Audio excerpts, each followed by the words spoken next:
मित्रांनो, कापसाला आपण पांढरं सोनं म्हणतो, बरोबर ना? पण जर हे सोनं आहे तर हा पिकवणारा माझा बळीराजा आजही कर्जात का बुडालाय? आणि दुसरीकडे याच कापसावरती प्रक्रिया करणारे कारखानदार आणि व्यापारी मात्र करोडपती कसे होत आहेत? आजचा व्हिडिओ तुमच्या डोळ्यावरची पट्टी नक्कीच काढणार आहे, कारण आज आम्ही फक्त हवेत गप्पा मारणार नाही, तर कागदावर पेन ठेवून 1 क्विंटल कापसाचा हिशोब मांडणार आहोत. एक असा हिशोब जो तुम्हाला न्यूज चॅनल वरती कधीच दाखवला जात नाही. कारखान्याला नक्की किती नफा मिळतो आणि शेतकऱ्याच्या खिशात महिन्याला नक्की किती पैसे उरतात, हे गणित पाहिल्यावर नक्कीच तुम्हाला धक्का बसल्याशिवाय राहणार नाही. हा व्हिडिओ शेवटपर्यंत पहा, कारण शेवटी आम्ही त्या राजकीय खेळाचा पर्दाफाश करणार आहोत ज्यामुळे कापसाचे भाव कधीच वाढू दिले जात नाही. चला तर मग सुरू करूया ऑपरेशन व्हाईट गोल्ड. सर्वात आधी आपण जाऊया जिनिंग मिल मध्ये, म्हणजेच कारखान्यात. समजा कारखान्याने शेतकऱ्यांकडून 100 किलो म्हणजेच 1 क्विंटल कापूस खरेदी केला आणि त्याचा भाव दिला 7,000 रुपये. आता नीट लक्ष द्या, जेव्हा हा कापूस मशीन मध्ये जातो तेव्हा त्याचं काय होतं? 100 किलो कापसातून साधारणपणे 34 किलो रुई बाहेर पडते आणि 63 किलो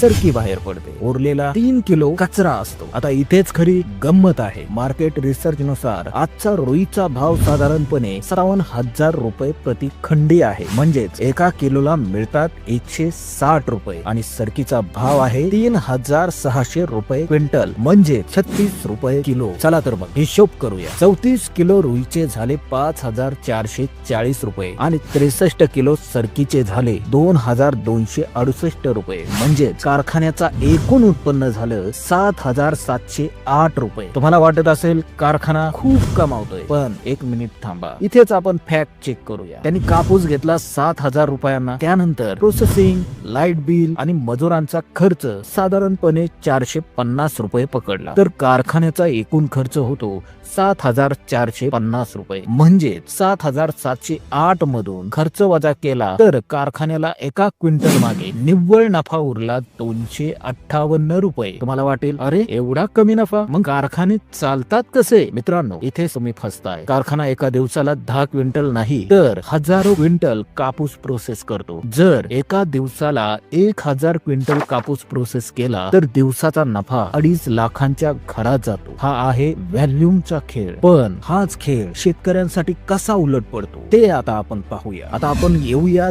जमिनीवर. एका एकरात कापूस पिकवायला शेतकऱ्याला काय किंमत मोजावी लागते? आमच्या टीमने राज्यातील अनेक शेतकऱ्यांशी बोलून हा एकरी खर्चाचा आकडा काढला आहे. बियाणे, खते, वाढलेली औषध फवारणी आणि वेचणीचा खर्च हे सर्व मिळून एकरी आकडा जातो 43,000 रुपयांच्या घरा. आणि 6 महिने राबून हातात किती कापूस येतो? तर सरासरी 9 क्विंटल. जर 7,000चा भाव मिळाला तर 9 क्विंटलचे होतात 63,000 रुपये. आता 63,000तून 42,000 खर्च वजा केला तर हातात उरले फक्त 21,000 रुपये. मित्रांनो, 21,000 रुपये हा आकडा मोठा वाटतोय ना? पण लक्षात घ्या, हे 6 महिन्याचे उत्पन्न आहे. 21,000 भागिले 6 महिने करा, उत्तर येतं 3,500 रुपये प्रति महिना. विचार करा, शहरात एक सिक्युरिटी गार्ड किंवा हॉटेलमध्ये वेटर म्हणून काम करणारा मुलगा सुद्धा महिन्याला 10 ते 15,000 रुपये कमावतो. पण स्वतःच्या मालकीची जमीन असूनही माझा शेतकरी फक्त महिन्याला किती कमावतो? तर 3,500 रुपये फक्त. हे दुर्दैव नाही तर काय आहे? पण प्रश्न हा आहे की हे का घडतंय? याचे उत्तर तुमच्या आमच्या शेतात नाही, तर ते दिल्लीच्या धोरणांमध्ये आहे. जेव्हा जेव्हा कापसाचे भाव वाढू लागतात तेव्हा कापड गिरणी मालक म्हणजेच टेक्सटाईल लॉबी सरकारवरती दबाव टाकते. सरकारला सांगितलं जातं कापूस महाग झाला तर कपडे महाग होतील.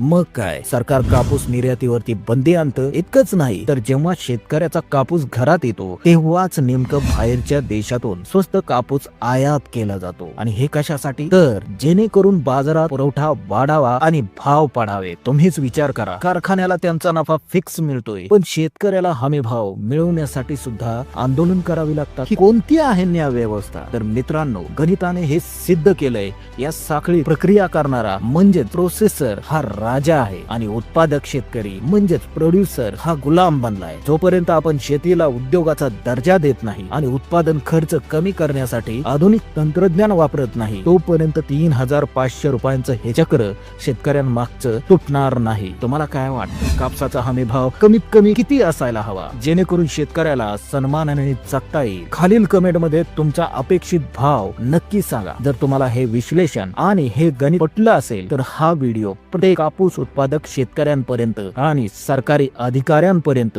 पोहोचलाच पाहिजे. आणि लाईक करायला विसरू नका, शेअर करा, चॅनलला सबस्क्राईब करा. भेटूया पुढच्या अशाच एका अभ्यासपूर्ण व्हिडिओ मध्ये. जय हिंद, जय महाराष्ट्र.